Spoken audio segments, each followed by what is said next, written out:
So let's talk about number 3, recruitment. I have to admit, my career started in recruiting. I am still really passionate about recruitment, and it frustrates me no end to see the lack of skills and investment in this area to get it right. We sort of just throw an ad and seek and hope it delivers. My concern is that for many businesses, there is a lack of an appropriate vetting process, which is equivalent to letting a convicted criminal come and have dinner with the family, in my view. The checks and balances just aren't there. So let me share with you what I think you need to be doing to get this right. What's going to give you 1% more improvement? Recruitment this year is much quieter than I've seen it for some years now, and there seems to be very much a delayed start to the recruitment cycle. Recruitment has for years and years kicked off in February and March after everyone returns from the Christmas break, but this year is very different. Again, the current economic cycle is biting, but the good news here is there may be some great candidates out there too if you're able to invest a little bit more in sort of a more proactive strategy. So that said, though, in more positive news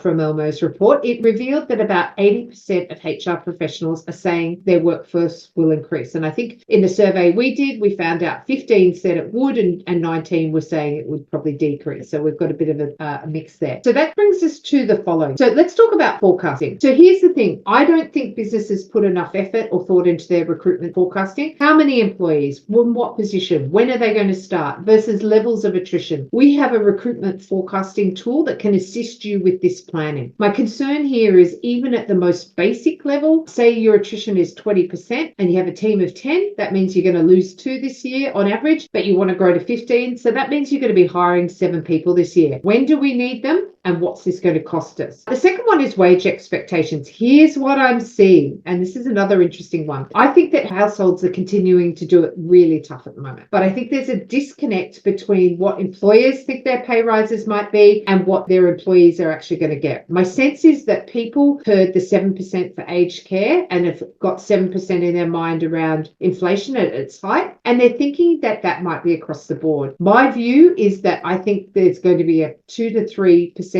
pay increase at best, with some, and might be more than we're thinking. Organisations won't be able to afford any pay increase this year for fear of going under. The second piece I wanted to talk about here, or another piece, is recruitment best practice. When candidates engage with your organisation, you want them to have an amazing candidate experience, even if they don't get the role. They might be perfect for you in the future. And I want you to think about, are your hiring managers, do they have the skills, the time, and are they sufficiently engaged and invested in a best practice recruitment approach? So ensuring that you have a really good assessment of that candidate, make sure they're selling the role so that the candidate's like, oh, I'd love to work for that organisation. Are they doing a technical, behavioural and cultural interview? We also recommend a psychometric assessment called Harrison's. Are they a fit to be a sales manager? Are they a fit to be a general manager? A tool like this can really significantly cut down the time it takes you to get them productive in the role as well. The other thing I'd like you to think about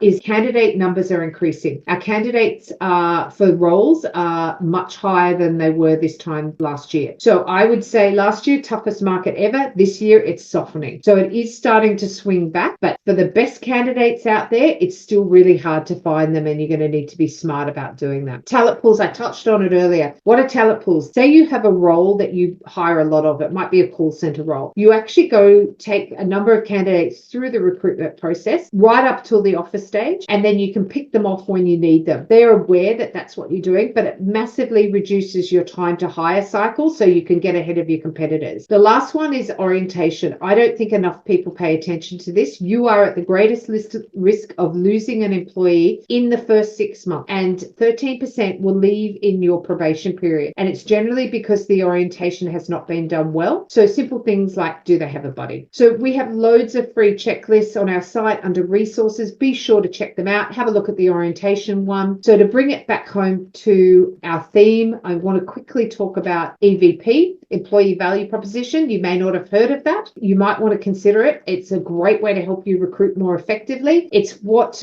people are considering when they move jobs. And their number ones are work-life balance, attractive salary, and benefits and job security. But to give you a quick case study on an EVP, we were recruiting an occupational therapist in Queensland, which at the time was the hardest role in Australia to fill. We advised our client that we would not work with them until we'd done that EVP piece of work, because otherwise we were wasting their time and money. We did that piece of work first. We went to market with a really compelling employee value proposition, and she found not one but two, and she hired both of them. So I think that's an important one to think about. They're all the things to be thinking about in EVP. Now it's time to do some work. Do you know what your historical attrition is, and or your headcount plans and projections for next financial year? Just write those down in your notebook. I think it's really important that we're thinking about those.